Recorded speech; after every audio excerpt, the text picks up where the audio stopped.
दोस्तों, क्या आपने कभी सोचा है कि एक गरीब गांव का बालक जिसके पास न धन था न उचित शिक्षा, वो कैसे बना देश विदेश में लाखों लोगों की श्रद्धा का केंद्र। कैसे एक बालक बना भागवत का मर्मज और कैसे उसके जीवन ने बदल दी हजारों जिंदगियां।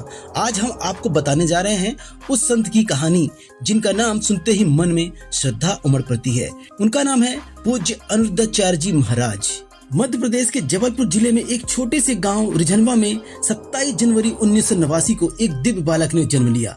नाम रखा गया अनिरुद्ध। उनका बचपन बेहद साधारण लेकिन आध्यात्मिक वातावरण में बीता। पिता श्री राम नरेश तिवारी एक मंदिर के पुजारी थे और माता छायाबाई अत्यंत धार्मिक स्वभाव की महिला थी। परिवार आर्थिक रूप से बहुत संपन्न नहीं था, लेकिन संस्कारों की समृद्धि थी।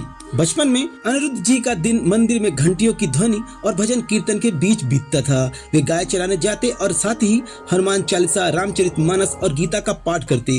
वे बचपन से ही भगवान श्री कृष्ण के अनन्य भक्त थे। लोग उन्हें प्यार से कृष्ण बाबा भी कहने लगे थे। परिवार की आर्थिक स्थिति अच्छी नहीं थी, इसलिए शिक्षा अधूरी रह गई, लेकिन आध्यात्मिक प्रति उनकी प्यास उन्हें वृंदावन खींच लाई।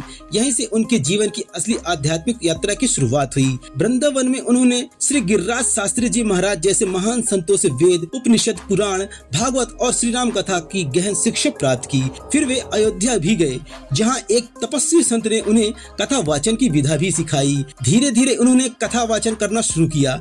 उनके प्रवचन ज्ञान, भक्ति और हास्य का ऐसा सुंदर संगम होते थे कि श्रोता मंत्र मुग्ध हो जाते थे।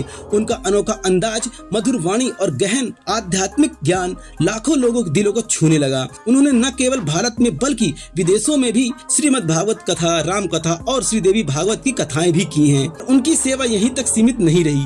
उन्होंने वृंदावन में गौरी गोपाल आश्रम की स्थापना भी की। इस आश्रम में न केवल साधु संतों को आश्रय मिला, बल्कि बेसहारा वृद्ध महिलाएं, अनाथ कन्याएं और गौ माता भी सम्मान और सेवा प्राप्त करती हैं। उन्होंने हजारों कन्याओं को एक सामूहिक विवाह कराए हैं। इन विवाहों में वे पिता की भूमिका निभाते हैं और कन्याओं को दहेज सहित ही विदा करते हैं। अनिरुद्धाचार्य जी युवाओं को धर्म और सेवा, सत्य मार्ग पर चलने के लिए प्रेरित करते हैं। वे कहते हैं, अगर जीवन में कुछ बड़ा करना है तो पहले खुद को छोटा समझो। सेवा से बड़ा कोई धर्म नहीं।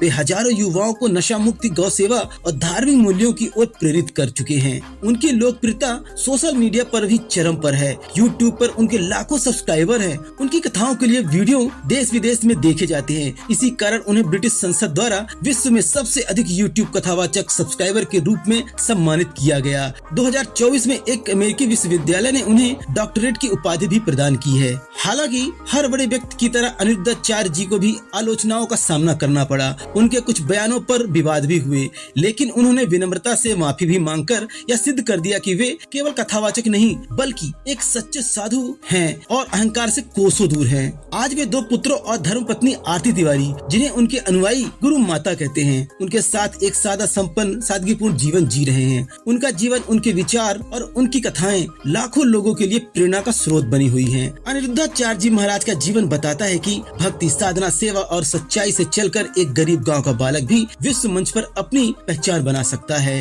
अगर आपको पूज्य अनिरुद्धाचार्य जी महाराज की ये प्रेरणादायक जीवन यात्रा पसंद आई हो तो इस वीडियो को लाइक करें, कमेंट में जय श्री कृष्ण लिखकर अपनी श्रद्धा प्रकट करें और इस सुंदर ज्ञान को अधिक से अधिक लोगों तक पहुंचाने के लिए शेयर करना ना भूलें। और हाँ, ऐसे ही आध्यात्मिक और प्रेरणादायक जीवन परिचय देखने के लिए हमारे चैनल को सब्सक्राइब करें और बेल आइकन दबाएं, ताकि अगली बार जब हम कोई नई वीडियो लाएं तो आप तक सबसे पहले पहुंचे। तो दोस्तों, मिलते हैं ऐसे ज्ञानवर्धक अगले वीडियो में। तब तक के लिए जय श्री कृष्ण।